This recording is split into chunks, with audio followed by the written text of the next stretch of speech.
Hello guys, how are you? Hope you all are fine.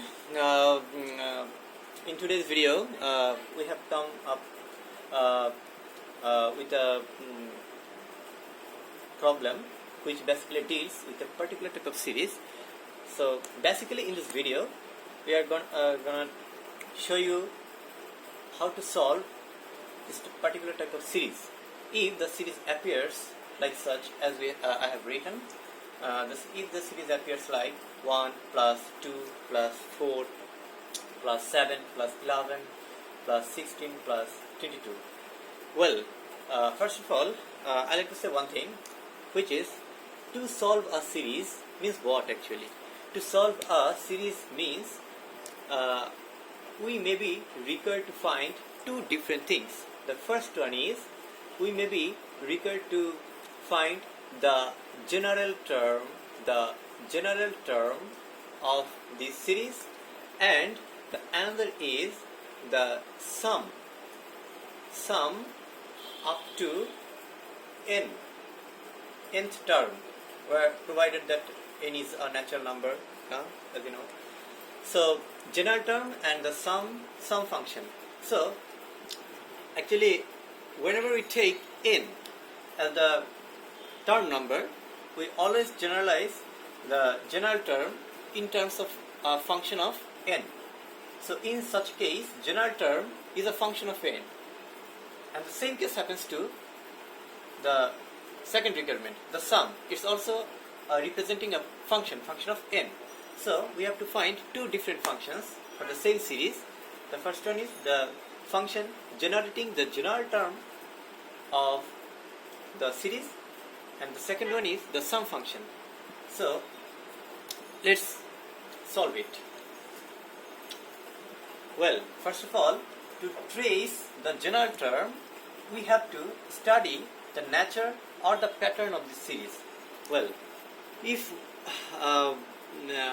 we can analyze the difference between each two terms of this series, we can find that the difference between the first two terms is 1, the difference between the first two terms is 2, the third and fourth is 3, and 4, 5, 6, and so on. So as you can see that in most of the cases, most of the students of very much ordinary level, in most of the cases, the students are familiar with two basic types of series.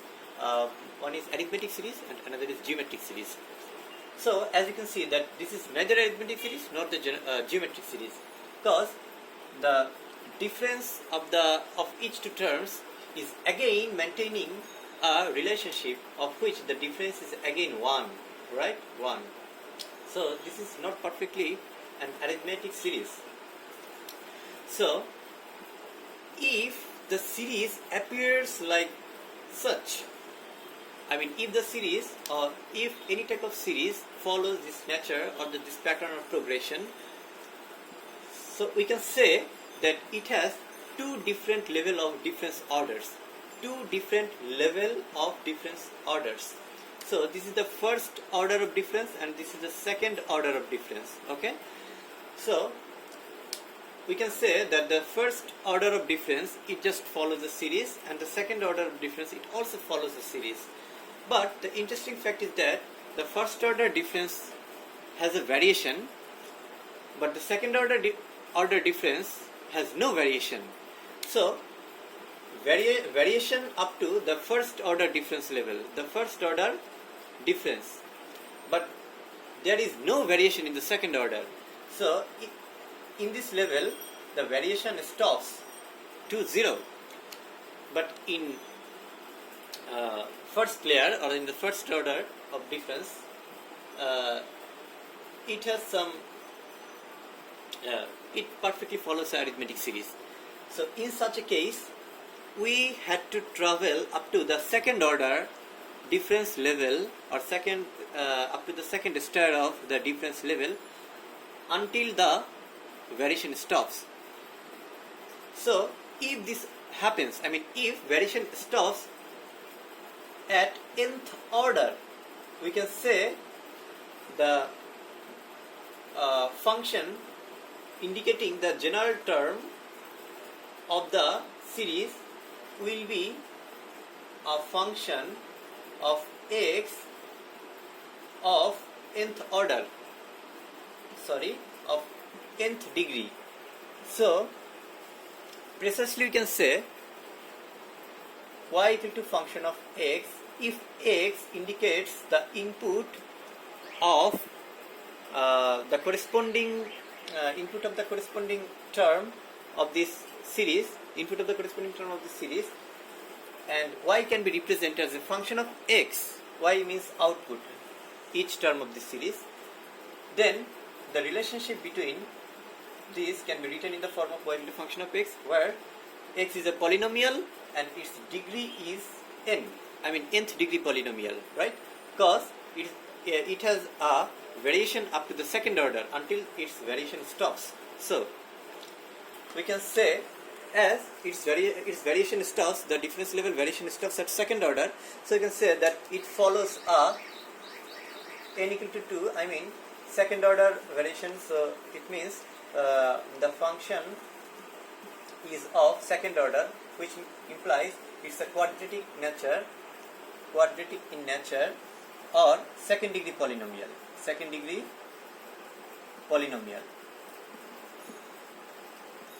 So we can write the standard figure of the second degree polynomial function of the quadratic function, which is ax square plus bx plus c. Well, ax square plus bx plus c.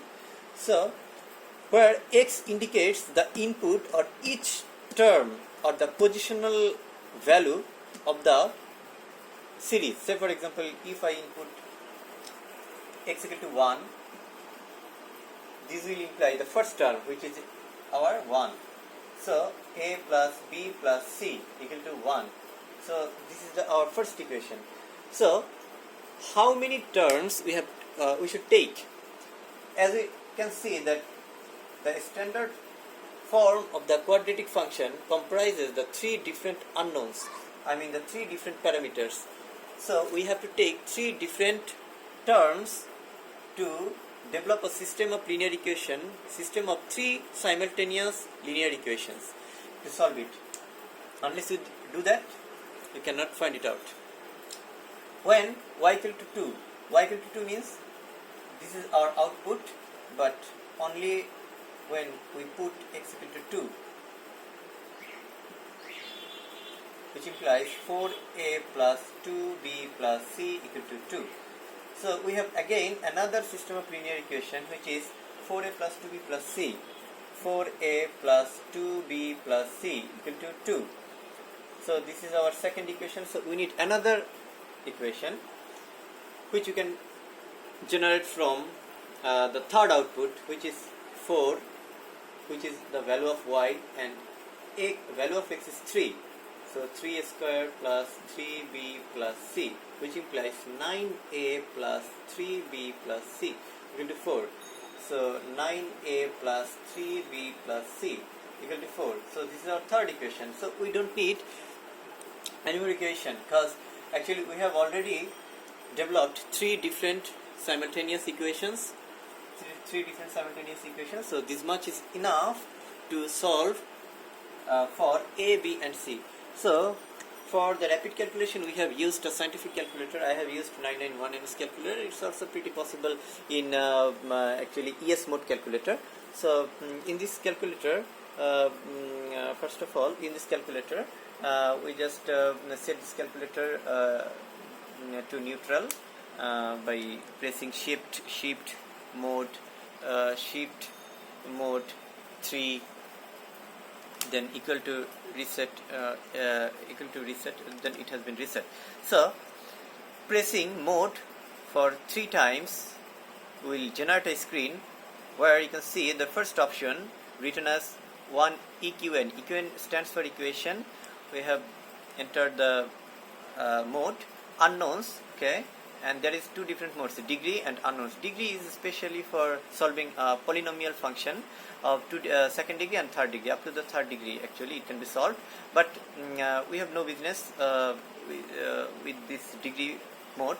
So we are subject to work under the unknown function, because we have three different unknowns. This mode is especially for solving the system of linear equations. So unknown functions, so we have three unknowns, so we'll have to press 3. So as you can see that while solving this system of linear equation, ABC, in this particular case ABC will be our variables. So the coefficient of this function, coefficient of this variable will be the constant to be input in this calculator. So A1 means the coefficient associated with the first variable in the first equation, which is 1. Same case happens to B, 1, 1, and this is the constant term. This should always be kept aside, I mean the right hand side of the equal sign. 1. A2 means the first coefficient of the second equation, which is 4, 2, 1, 2, 9, 3, 1, 4. As you can see that x equal to 0.5. This means x means our corresponding the first variable, which is a equal to 0.5, which means half.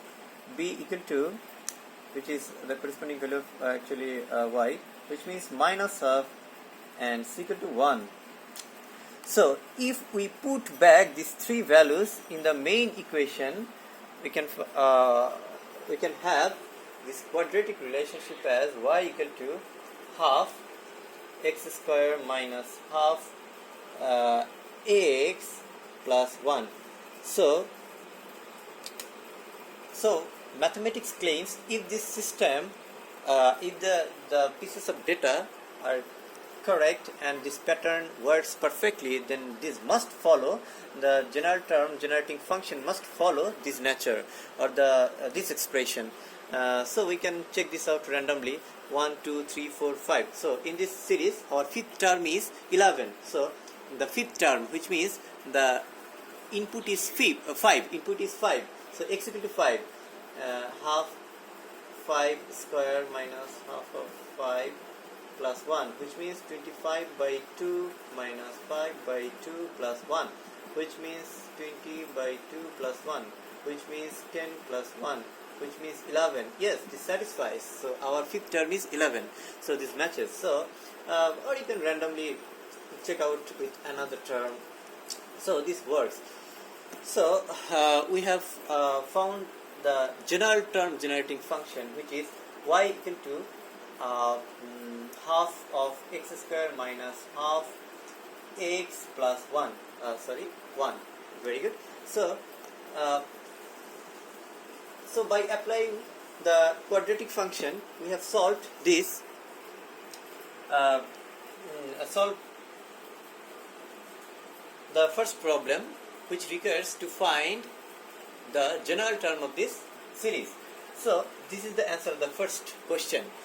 But if we are asked to find the sum function up to nth term, so we can apply the sum operator of y. So this should be our answer, sum of y. So sum of y should be the sum operator should be included with the each term of this series. So half x square minus sum of half x plus sum of 1, which implies half is a constant. It can be taken out of the sum operator minus half of sum. It's a property. It means 1 plus 1 plus 1 n times 1, right? N times 1, which means summation of x square. This means the sum of the square of the first n natural numbers, which means 1 square plus 2 square plus 3 square plus up to n square, as we are eager to find up to nth term, right? So half 1 plus, this implies the simple sum of the first n natural number, 3 plus up to n plus n times 1, which means n.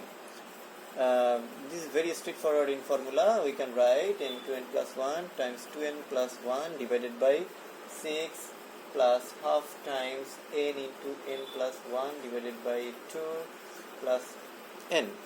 Simplifying, we can say that summation of y, where y equal to 1 to n, it can be found in the form of n into n plus 1 times 2n plus 1 divided by 12 plus n times n plus 1 divided by 4 plus n. So this is our answer actually in terms of n. So say for example, if you can put n equal to 4, it means this will help you find, as you can see, that 7 is the fourth term. So in this case the value of n is 4 actually, okay. The value of n is 4. So n means the up to the upper limit of the term we take, okay. So if we take n equal to 4, so 4 times 5 times 9 divided by 12 plus 4 into 5 divided by 4 plus 4. So 3 it's 15 plus can be cancelled out to leave 5 plus 4, which implies 15 plus 9 equal to 24, isn't it? So up to the fourth term our sum is, this is the sum function, mind it. So up to the fourth term our sum is 24. So we can check it out whether this works. So 7 plus 4, okay. 7 plus 4, how much? It's 11. If we have any calculation error, 6, right. 4 into 5 into 9 divided by 12. 2, 3, 15. Oh, sorry, I have done a sign error. Made a sign error. It's minus, right? It's minus. So it's minus, right? Sorry, minus. It will be minus. So minus. Rest is okay. So 10 plus 4, it means 14. So 7 plus 4 plus 2 and 1, 11, 13 and 14. Yes, so this works. So you can randomly check it out. So we have solved this type of series under applying the equation method. So let's check out to solve a little bit more complex series. If it's given like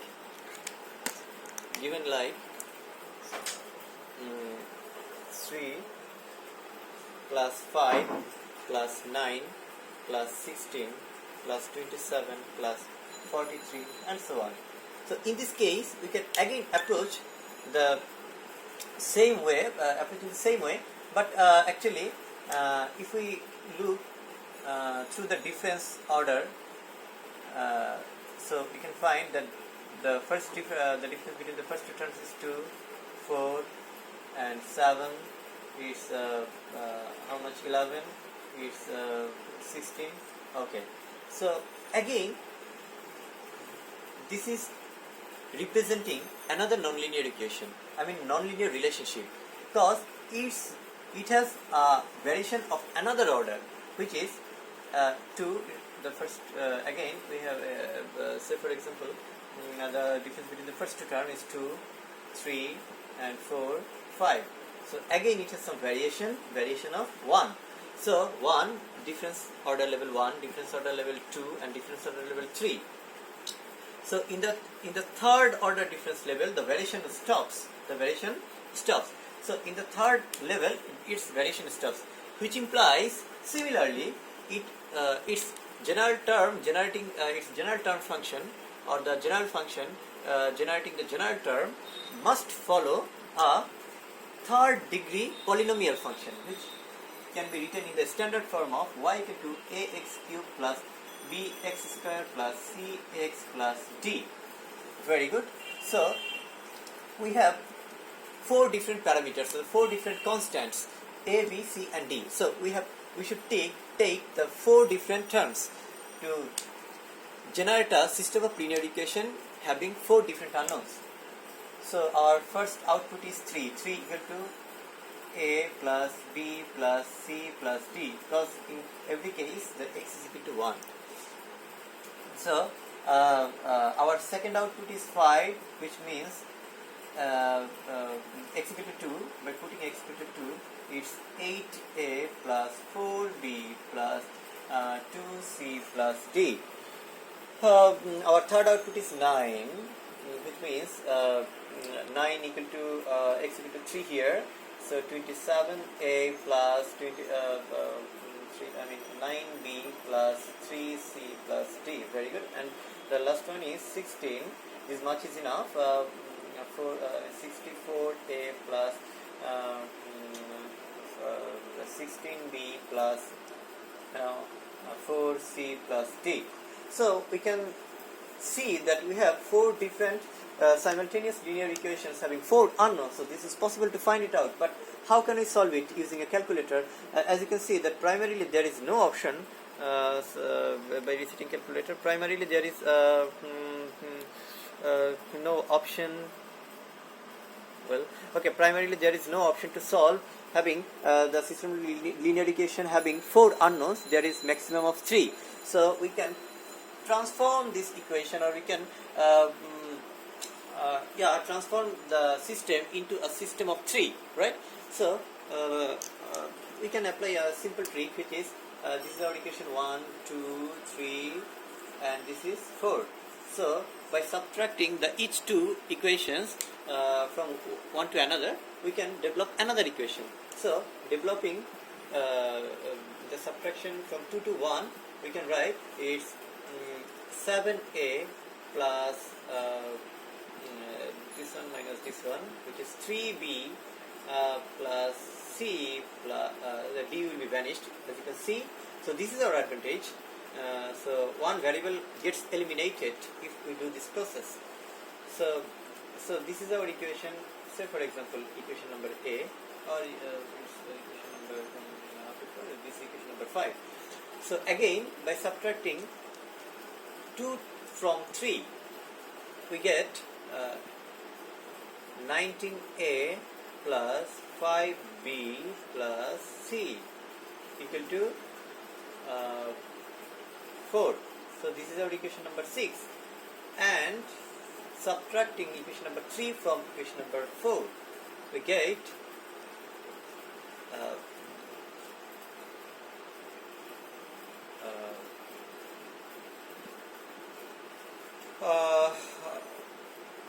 it's 3, right? No, sorry, 7.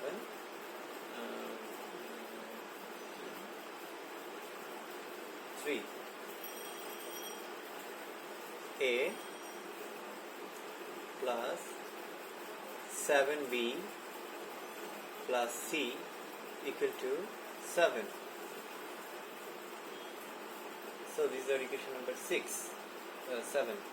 So as you can see that this is a system of linear equation. The system of linear equation with four simultaneous equations with four unknowns have been transformed into the system of linear equation with 3 unknowns. So we can apply the method here. The same case happens to, as you can we just showed it in the previous example.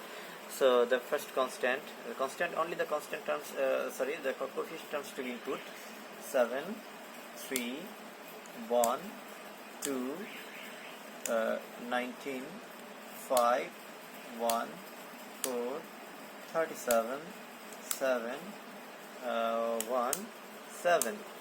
So as you can see that it's 1 by 6. Our first unknown, that is a equal to 1 by 6, b equal to which is equivalent to y here, which means 0, which means 0. Very interesting. It gets eliminated. Well, z means the well 0.833. Well, z means or c actually, which means 0.833. Actually, I think it can be shown in the fractional form. So we need another parameter to know. So which is, if we put the three values,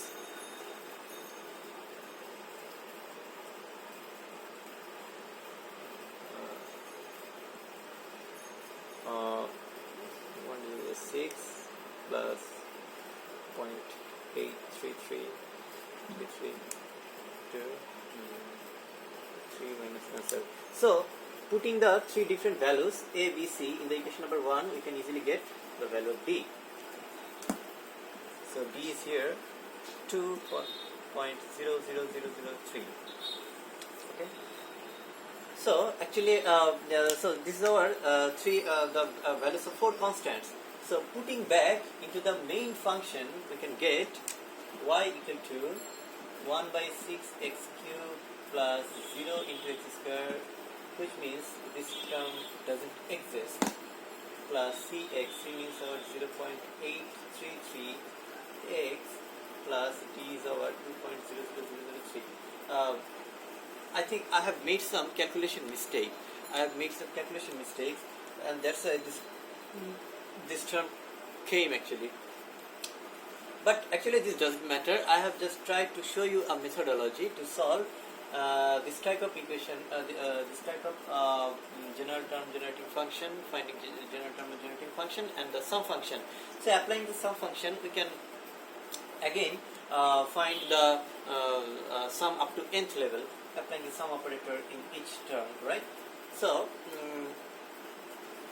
so actually this method only applies to such series which will always follow the different levels of difference orders, okay, of which the difference orders follow a particular pattern.